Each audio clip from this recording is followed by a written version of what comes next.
नमस्कार मित्रांनो, एकीकडे देशामध्ये लोकसभेच्या निवडणुकीचं वारं वाहतंय आणि दुसरीकडे मूळ मुद्दे कुठलेच नसल्यामुळं अनंत अंबानी आणि राधिका मर्चंट यांचा विवाह देखील गाजतोय। अशा अवस्थेत गावगाड्यात नेमकं काय चाललंय याची माहिती मी तुमच्यापर्यंत पोहोचवतोय। मी आहे इंदापूर तालुक्यातल्या संसरमध्ये। हे हॉटेल आहे। एका हॉटेलमध्ये काही मुलंही बसलेले आहेत, युवक बसलेले आहेत आणि आपण त्यांना या संदर्भात काही त्यांच्याशी चर्चा करूयात किंवा बोलूयात। किशोर, तुम्ही मला सांगा, सध्या देशामध्ये लोकसभेचं वारं वाहतंय निवडणुकीचं आणि दुसरीकडं फार मोठा प्रश्न आहे तो म्हणजे अनंत अंबानी आणि राधिका मर्चंटचा विवाहाच्या पूर्वीचं प्री वेडिंग शूट। काय वाटतं तुम्हाला? प्रथमतः अनंत आणि राधिका यांना आमच्या संसार ग्रामस्थांच्या वतीने लग्नाच्या प्री वेडिंग आणि लग्नासाठी आमच्या खूप खूप शुभेच्छा। आपल्या भारतातले एवढे मोठे उद्योगपती ज्यांचं जगात नाव आहे, तर त्यांच्या मानाने हा विवाह साजेसा आहे।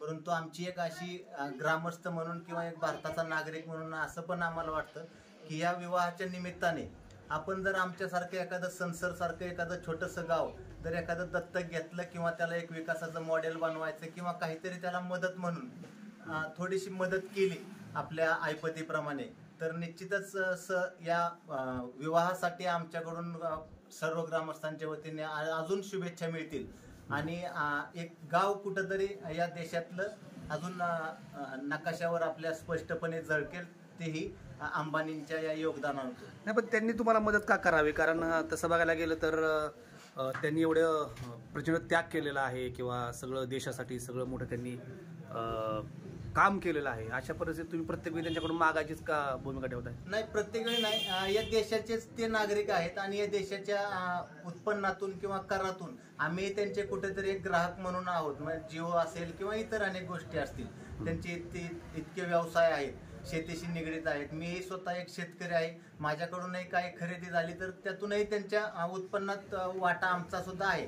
मात्र तो म्हणजे त्यांच्या घड्याळात ते जे घड्याळ होतं 38 कोटींचं किंवा त्या रिहानाचा 74 कोटीचं ते गायनाचा खर्च, त्यात तुमचा पण वाटा आहे तुमचं म्हणणं आहे? हा, वाटा आहे। म्हणजे त्यांच्या ह्याच्यातून त्यांचं जे काही आता उत्पन्न आहे त्यातून आमचा कर रूपाने काही कवायना आमचा हिस्सा आहे। परंतु मालक म्हणून तो वेगळा भाग त्यांचा। परंतु त्यांनी याचं कुठंतरी रिफंड म्हणून किंवा एक नैतिकता किंवा एक नैसर्गिक न्याय तत्वाने किंवा एक मानवता धर्माने ज्याप्रमाणे रेहानाला त्यांनी 74 कोटी किंवा वगैरे वगैरे काही दिले असतील, त्याचप्रमाणे आमच्या गावासाठी एक छोटीशी एक अगदी 5-50 कोटीची जरी मदत केली तरी सुद्धा आम्ही सर्वजण त्यांचे ऋणी आहोत। विशाल पाटील, तुमचं काय मत आहे की अनंत अंबानी आणि राधिका मर्चंटचा प्री वेडिंग शूट सगळीकडे झालेला आहे? नमस्कार, मी विशाल निंबाळकर। देशातले सर्वात मोठे उद्योगपती अनिल धीरूभाई अंबानी मुकेश अंबानी यांचे चिरंजीव आनंद अंबानी आणि राधिका मर्चंट यांचं विवाहाचं प्री वेडिंग शूट जो आता 1000 कोटी रुपयांचं जो टार्गेट होतं, त्याबद्दल काही शेतकरी म्हणून आम्हाला त्यांचे स्वतःच्या मालकीचे पैशावरती त्यांनी खर्च केला म्हणून आम्हाला कुठं काय आक्षेप नाही। परंतु एक समाजाला ते कुठेतरी देणं लागतात। ते भारताचे नागरिक आहेत। परमेश्वरांनी प्रत्येक माणसाची निर्मिती करत असताना प्रत्येकालाच उद्योगपती किंवा प्रत्येकालाच कुठला तरी राजकीय नेता, प्रत्येकालाच आर्थिक सक्षम असा शेतकरी बनवत नाही। कुठेतरी परमेश्वर कमीच्या स्वरूपामध्ये माणसाची निर्मिती करत असतो आणि म्हणून एक समाजाला देणं लागतं। म्हणून त्यांनी आत्ताच आमचे मित्र किशोर भोटे यांनी ज्या पद्धतीने सांगितलं, त्यांनी कुठेतरी समाजाला किंवा भारत देशाला त्यांनी प्रचंड काटकसर केली ना, ते तुम्हाला का द्यावी? काटकसर केली, पण आज नाही म्हणलं तरी आज आम्ही भारताचा नागरिक आहे। आज ते उद्योगपती त्यांचं काही ना काही जेवणाच्या मिठापासून ते अगदी काही मोठ्यातली मोठी काही वस्तू ती निर्मिती करतात। ते कर रूपाने आमचं सुद्धा पैसे 1 रुपया का आम्ही आज त्यांचं देणं लागतो ना। त्यांनी जर देशाच्या नागरिकांसाठी जर रिफंड म्हणून एक काही घेतल्या नागरिकांना मदत केली तर अडचण काय? मग ते संसरला घ्यायला पाहिजे होतं शूटिंग?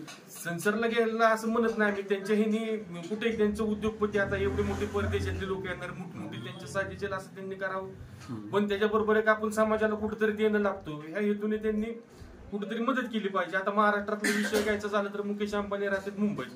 त्यांचा मुंबईत सगळ्यात मोठा मलबार हिलमध्ये अँटिलिया म्हणून इमारत आहे, तिथे ते राहतात। मग आज महाराष्ट्रामध्ये मागच्या 8-15 दिवसापूर्वी अवकाळी शेतकऱ्यांनी ऊसाचं गव्हाचं द्राक्ष बागायचं। आपण काय झालं की सुतक पाळतो, तसं आपल्या जीवावरती सगळा उद्योग चालवत त्यांनी पण सुतक पडायला पाहिजे असं तुमचं म्हणणं आहे का? असं नाही, पण त्यांनी कुठेतरी बाबा एक मदत म्हणून आज ते एक मोठे, आता शेवटी प्रत्येक शेतकऱ्याला कुठल्याच राजकीय पक्षाकडून अपेक्षा राहिलेली नाही. शेतकऱ्याच्या हक्काचा पक्ष कुठला असतो, तर जो पक्ष विरोधात काम करतो, विरोधी पक्ष तो शेतकऱ्याच्या बाजूने नेहमी रस्त्यावरती ओरडत असतो. ज्यावेळेस विरोधी पक्ष ज्यावेळेस सत्तेत जातो त्यावेळेस ते सगळं विसरलेलं असतो. म्हणून देशामध्ये फक्त आता देश चालवण्याची मीडियाच्या माध्यमातून दोनच लोक, एक अदानी आणि अंबानी, ते एवढे मोठे लोक आहेत की देशामध्ये 80% लोक शेती करतात. जर त्यांनी शेतकऱ्यांना जर मदत केली तर शेतकरी या महाराष्ट्रातला नाही हिंदुस्थानातला त्यांचं उपकार आयुष्यभर विसरणार. यामध्ये काय तू मत असायचं काय कारण नाही. नाना, तुमचं काय मत आहे? मुकेश अंबानी ह्या जगतात 10 नंबरचे श्रीमंत व्यक्तीपैकी 10 नंबरच्या आतमध्ये आहे. त्यांनी कुठंतरी भारत देशामध्ये शेतकरी वर्ग मोठ्या प्रमाणात आहे.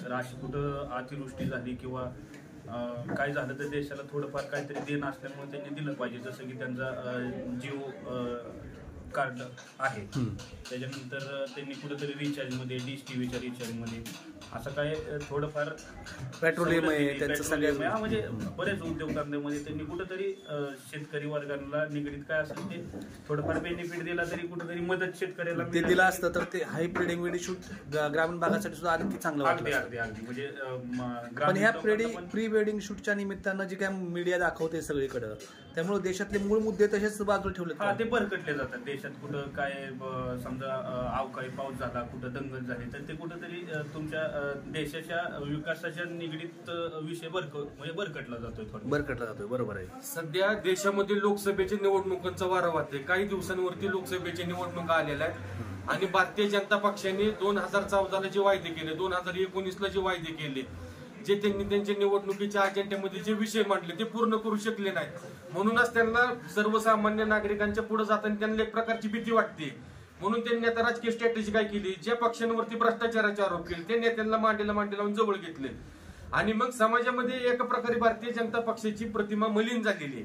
मग प्रत्येक मीडियावाला काय करतो की भारतीय जनता पक्षाने आज कुठला पक्ष कसा पडला, कुठला पक्ष कुठला नेता कसा पडला हेच दाखवतो. म्हणून हा विषय डायव्हर्ट करायसाठी प्रत्येक इलेक्ट्रॉनिक मीडिया असेल, प्रिंट मीडिया असेल किंवा तुमच्यासारखा मास मीडिया असेल, हे सगळे ते अनंत अंबानी आणि राधिका मर्चंट यांच्यावरती फोकस केला. 4 दिवस झाले टीव्हीला दुसरी बातमी का कुठली, त्याच्या पाठीमागे आपण बघितलं राज्यसभेच्या निवडणूक अशोक चव्हाणांचा आदर्श वटळ्याचा आरोप कोणी केला, भारतीय जनता पक्षाने केला. 4 दिवसात अशोक चव्हाण साहेब भाजपमध्ये आल्यानंतर परत भ्रष्टाचार काय झाला, शांतच झाला ना. म्हणून देशातल्या लोकांचं लक्ष दुसरीकडे केंद्रित कसं करायचं ही पूर्ण स्ट्रॅटेजी भारतीय जनता पक्षाच्या आणि त्यांच्या नेत्यांना माहिती आहे.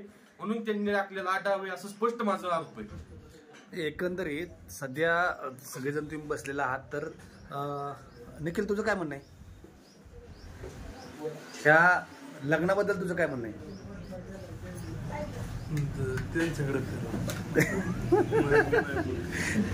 ठीक आहे ना, लग्न झालंच पाहिजे असंच म्हणणं ना. लग्न झालं पाहिजे पण एवढा आवडावे खर्च केलाच नाही पाहिजे. पण काय आवड खर्च त्यांच्या स्वतःचा, त्यांच्याकडे खूप पैसे आहेत. त्यांच्याकडे पैसे असले तरी समाजाला पण काहीतरी लोकांची पण इतकी गरिबी चालूच आहे. तिथं पण खाली तळागाळात येऊन त्यांनी लक्ष दिलं पाहिजे. मग त्यांनी दाखवले की ते गडाळ दाखवले की 38 कोटी 38 कोटी इथं आमच्यासारखे 10-15 गावात सुखात संसर्ग होतील सगळ्यांचं इतके. पण तुम्हाला कुठेतरी राहण्यासारखं गाणं म्हणता येते. तिला 74 कोटी रुपये दिलेत. तिला 74 कोटी तिला काहीच नाही देऊ तिच्यासाठी.